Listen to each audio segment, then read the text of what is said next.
இப்போ தமிழகத்துல கோடை வெயிலோட சூட்டை விட அரசியல் களம், அதாவது தேர்தல் களம் தான் அதிக சூடா இருக்குது அப்படின்னு சொல்லலாம். இப்போ தமிழகத்துல ஒரு சில இடங்கள்ல இந்த வெயிலை குறைக்கிறதுக்காக மழை கூட பெஞ்சிருக்கு. ஆனா தேர்தல் களம் அப்படிங்கிறது ரொம்பவே பரபரப்பா இன்னும் சூடு பறக்க தான் தொடங்கி இருக்கு. 2026 சட்டமன்ற தேர்தலுக்கு இன்னும் கொஞ்ச நாட்களே இருக்கக்கூடிய நிலையில ஒவ்வொரு அரசியல் கட்சியினருமே மும்முரமா தேர்தல் பிரச்சாரங்கள்ல ஈடுபட்டு வந்துட்டு இருக்காங்க.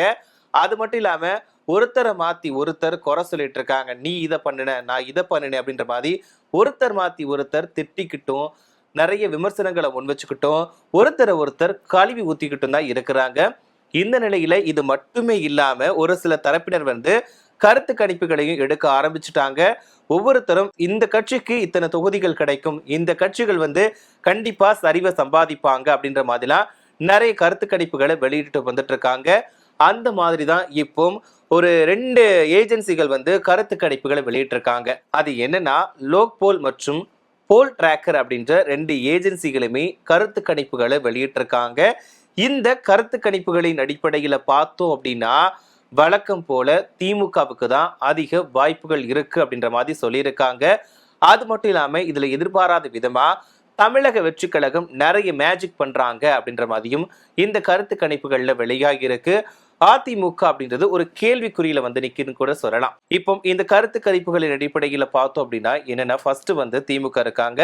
இதுல லோக்போல் அவங்க என்ன சொல்லியிருக்காங்கன்னு பார்த்தோம்னா கருத்து கணிப்புகள் அடிப்படையில திமுகவுக்கு 181 இருந்து 186 தொகுதிகள் வரைக்கும் கிடைக்கும் அப்படின்ற மாதிரி இவங்களோட கருத்து கணிப்பு சொல்லுது. அது மட்டும் இல்லாம கிட்டத்தட்ட 42% வாக்குகள் இவங்க வாங்குவாங்க அப்படின்ற மாதிரி சொல்லியிருக்காங்க.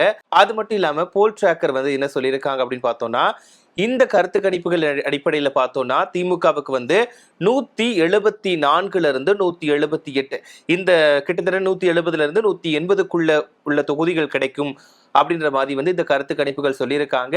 கிட்டத்தட்ட 40% வாக்குகளை பெறுவாங்க அப்படின்ற மாதிரி இந்த கருத்து கணிப்பு வந்திருக்கு. இதனால திமுக தான் ஆட்சி அமைக்க போகுது அப்படின்ற மாதிரி இந்த கருத்து கணிப்புகளின் முடிவு சொல்லுது.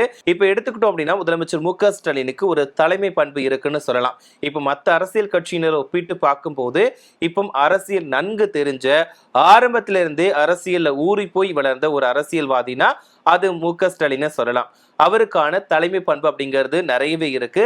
அவரை ஒரு ஆட்சியில் அமர வைக்கிறதுக்கு மக்கள் தயாரா இருக்காங்க அப்படின்ற மாதிரி இந்த கருத்து கணிப்பு சொல்லுது. இந்த முதலமைச்சர் மு.க. ஸ்டாலினுக்கு அப்புறமா 2வது இடத்துல விஜய், அதுக்கப்புறமா எடப்பாடி பழனிசாமி இருக்காங்க அப்படின்ற மாதிரி கருத்து கணிப்பு சொல்லுது. இப்போ தமிழக வெற்றி கழகம் எந்த அளவுக்கு இருக்காங்கன்னு பார்த்தோம்னா அவங்க 23 இருந்து 25% வாக்குகள் பெறுவாங்க அப்படின்ற மாதிரி கருத்து கணிப்பு வந்திருக்கு.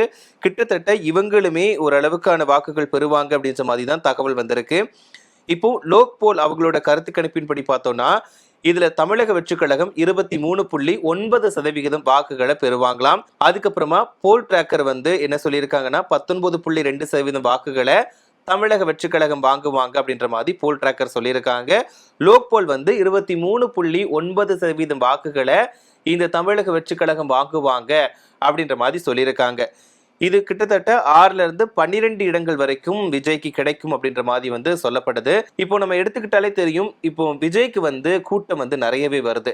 அவர் போகக்கூடிய இடங்களுக்கு இப்போ ஒரு சில பேர் சொல்லுவாங்க கட்சியினர் போனாங்கன்னா கண்டிப்பா காசு கொடுத்துதான் கூட்டத்தை வர வச்சிருக்காங்க அப்படின்னு சொல்லுவாங்க. ஆனா விஜய் போற இடங்களுக்கு கண்டிப்பா காசு கொடுக்கவே தேவையில்லை. விஜய் ஒரு ஸ்டார் அப்படின்றதுனால அவர் பார்க்கறதுக்கு எக்கச்சக்க பேர் போறாங்க. சொல்ல போனா கட்டுக்கடங்காத கூட்டங்கள் விஜயை பார்க்கறதுக்காக போறாங்க. சின்ன பசங்க கொண்டு விஜயை பார்க்கறதுக்கு போறாங்க. இதனால விஜய்க்கு இளைஞர்களோட ஓட்டு கொஞ்சம் அதிகமா வாங்குறதுனால இந்த மாதிரி வாக்குகள் விஜய்க்கு கிடைக்குது. அது மட்டும் இல்லாம இந்த டைம் கண்டிப்பா விஜய் வாக்குகளை சிதறடிச்சிருவாரு. இது யாருக்கு சாதகமா அமையும் பார்த்தோம்னா கண்டிப்பா திமுகவுக்கு தான் சாதகமா அமையும். ஏன்னா அதிமுகவோட வாக்குகள் எல்லாத்தையுமே விஜய் கண்டிப்பா சிதறடிச்சிருவாரு. இதனால இது திமுகவுக்கு தான் சாதகமா அமையும். அதுல எந்த ஒரு மாற்று கருத்துமே கிடையாது.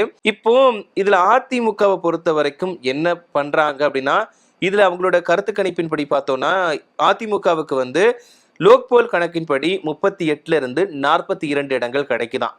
அது மட்டும் இல்லாம போல் டிராக்கர் கணக்கின்படி பார்த்தோம்னா 46ல இருந்து 52 இடங்கள் மட்டும்தான் அதிமுகவுக்கு கிடைக்குது. இப்போ அதிமுகவை பொறுத்த வரைக்கும் அந்த கட்சியில நிறைய பிரச்சனைகள் இருக்குது. உட்கட்சி பூசல், மிக முக்கியமான தலைவர்கள் எல்லாமே அதிமுக விட்டு விலகி போயிட்டாங்க.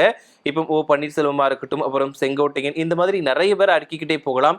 நிறைய பேர், அதாவது கட்சிக்கு வலுவா இருந்தவங்க எல்லாருமே அதிமுகவை விட்டு விலகி போயிட்டாங்க. ஸோ இதனால கண்டிப்பா அந்த ஒரு அதிமுக அப்படின்ற கட்சிக்கு வந்து வாக்குகள் அப்படிங்கிறது கண்டிப்பா குறைஞ்சிடும். இதனாலதான் இவங்க வந்து ரொம்ப கம்மியான இடங்களை பெறுறாங்க அப்படின்ற மாதிரியுமே தகவல் வெளியாகி இருக்கு. இப்போ பாஜக கூட வந்து அதிமுக கூட்டணி வச்சிருக்காங்க அப்படின்ற ஒரு விஷயமுமே வந்து இந்த வாக்குகள் குறைவானதுக்கு காரணமா சொல்லப்படுது. இப்போ திமுகவோட வெற்றியா என்னென்னலாம் சொல்லலாம்னா நிறைய திட்டங்கள் இருக்கு. ஏன்னா திமுக வந்து கடந்த தேர்தலை கொடுத்த நிறைய வாக்குறுதிகளை நிறைவேற்றி இருக்காங்க. முக்கியமா நம்ம பார்க்க வேண்டியது மகளிருக்கு வந்து நிறைய திட்டங்களை வந்து கொண்டு வந்திருக்காங்க. இதனால இந்த டைமுமே திமுகவுக்கு தான் அதிகமான செல்வாக்கு இருக்குன்னு கூட சொல்லலாம். குறிப்பா பெண்கள் மத்தியில திமுகவுக்கு வந்து நல்ல வரவேற்பு இருக்குது. இதனால வந்து வழக்கம் போல திமுக தான் மறுபடியுமே ஆட்சி அமைக்கும் அப்படின்னு சொல்லிட்டு ஒரு சில கருத்து கணிப்புகள் வெளிவந்திருக்கு. இதுல வந்து இப்போ லோக் போல் அண்ட் வந்து போல் ட்ராக்கர், இந்த 2 கருத்து கணிப்புகளின் படி பார்த்தோம் கூட இப்போ திமுக தான் ஹை லெவல்ல இருக்காங்க. சோ இதுக்கு முன்னாடி நம்ம வந்து ஒரு கருத்து கணிப்பு பார்த்திருந்தோம். அதுல வந்து திமுகவுக்கு சரிவு அப்படின்ற மாதிரி சொல்லியிருந்தாங்க. அதுவும் ஒரு முன்னணி நிறுவனம் தான். சோ எனக்கு தெரிஞ்சு அந்த ஒரு நிறுவனம் வெளியிட்ட கருத்து கணிப்புல மட்டும்தான் இந்த திமுகவுக்கு வந்து கம்மியான வாக்குகள் இருக்கு அப்படின்ற மாதிரி வந்துருந்துச்சு. மற்றபடி எல்லாருமே வந்து திமுக தான் ஆட்சி அமைக்கும் அப்படின்ற நம்பிக்கையில இருக்காங்க. இன்னொரு பக்கம் வந்து இந்த தேர்தல் வந்து கண்டிப்பா மும்முனை போட்டியா மாறி இருக்குன்னு தான் சொல்லணும். ஏன்னா விஜயோட அரசியல் வருகை வந்து எந்த அளவுக்கு பாதிப்பை ஏற்படுத்தும் அப்படிங்கிறது கண்டிப்பா மே 4ஆம் தேதி தெரிஞ்சிடும். இருந்தாலும் இப்ப திமுகவோட நிறைய விஷயங்களை பார்க்கலாம். இப்போ வந்து திமுக வந்து ஆட்சி அமைக்கிறதுக்கான காரணங்கள் என்னன்னா, அதிமுகவுல நிறைய பிரச்சனைகள் இருக்கு. அது மட்டும் இல்லாம பாஜகவுக்கு வந்து தமிழ்நாடு போயிரும் அப்படின்னு சொல்லிட்டு அதிமுகவுக்கு ஓட்டு போட மாட்டாங்க. இப்போ திமுக நிறைய திட்டங்களை செஞ்சிருக்காங்க. பெண்களுக்கு வந்து இலவச மகளிர் பயணம், அப்புறமா வந்து மகளிருக்கு வந்து மாதம் தோறுமே 1000 ரூபாய், இப்படி நிறைய திட்டங்களை செயல்படுத்திட்டு இருக்காங்க. இதனால அவங்களுக்கான வாக்கு வங்கி நிறைய இருக்குது.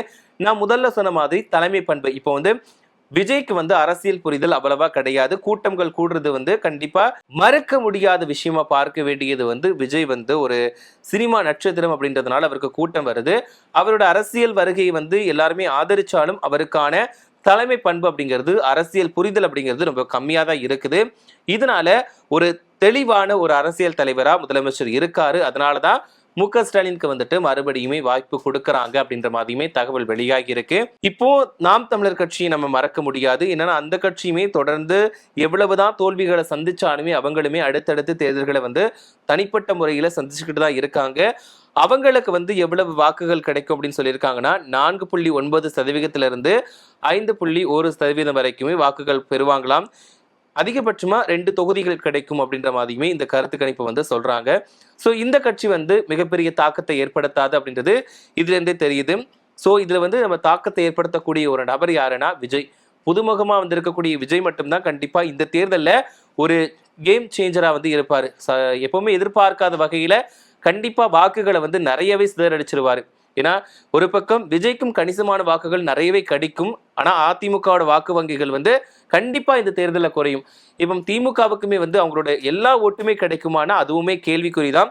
திமுக ஜெயிச்சாலுமே கண்டிப்பா ஒரு வாக்குகள் வித்தியாசம் அப்படிங்கிறது ரொம்ப அளவுல இருக்காது. கண்டிப்பா ஒரு குறிப்பிட்ட ரேஞ்சுக்குள்ளதான் வாக்குகள் வித்தியாசம் அப்படிங்கிறது இருக்கும். அந்த ஒரு வாக்குகள் வித்தியாசத்துலதான் திமுக வெற்றி பெறுவாங்க. ஏன்னா விஜயோட அரசியல் வருகை வந்து கண்டிப்பா மற்றவங்க அரசியல் விமர்சகர்களா இருக்கட்டும், மற்ற அரசியல் கட்சி தலைவர்களா இருக்கட்டும், யாருமே பொருட்படுத்தாம அவருக்கு ஓட்டுகள் கிடைக்காது அப்படின்னு சொன்னா கூட அது வந்து உண்மையா இருக்க போறது கிடையாது. கண்டிப்பா விஜய்க்கு வந்து இளைஞர்களோட ஓட்டுங்கிறது கண்டிப்பா கிடைக்கும். அதனால வாக்குகள் வந்து சிதறடிக்கும். இதனால வந்து விஜய்க்கு வந்து ஒரு அதிகமான தொகுதிகள் கிடைக்குமானா அதுவுமே கேள்விக்குறிதான்.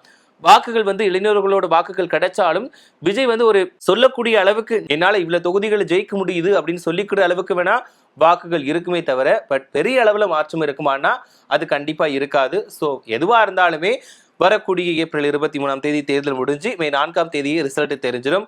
அது வரைக்கும் பொறுத்திருந்து பார்க்க வேண்டியது அவசியம். ஸோ ஒருத்தர் மாத்தி ஒருத்தர் இன்னுமே திட்டி இன்னும் வரக்கூடிய காலங்கள்ல கண்டிப்பா தேர்தல் களம் அப்படிங்கிறது சூடுபிடிக்க இன்னுமே அதிகமா சூடுபிடிச்சிடும். ஸோ என்ன நடக்க போகுது அப்படிங்கிறத பொறுத்திருந்து பார்க்கலாம். ஸோ இதுல யார் வின் பண்ணுவான்னு நினைக்கிறீங்க? கண்டிப்பா இந்த ஆட்சி அமைஞ்சாதான் நல்லா இருக்கும்பா. ஸோ ஒருவேளை தமிழக வெற்றி கழகம் புதுசா புதுபுறவா வந்திருக்காங்க, அவங்க வந்தா நல்லா இருக்கும்னு நினைக்கிறீங்களா? இல்லாட்டா வழக்கம் போல திமுக இல்லாட்டா அதிமுக இந்த 2 கட்சிகளுமே இருந்தா போதும்னு நினைக்கிறீங்களா? அப்படின்ற உங்களோட கருத்துக்களை மறக்காம கமெண்ட்ல சொல்லுங்க.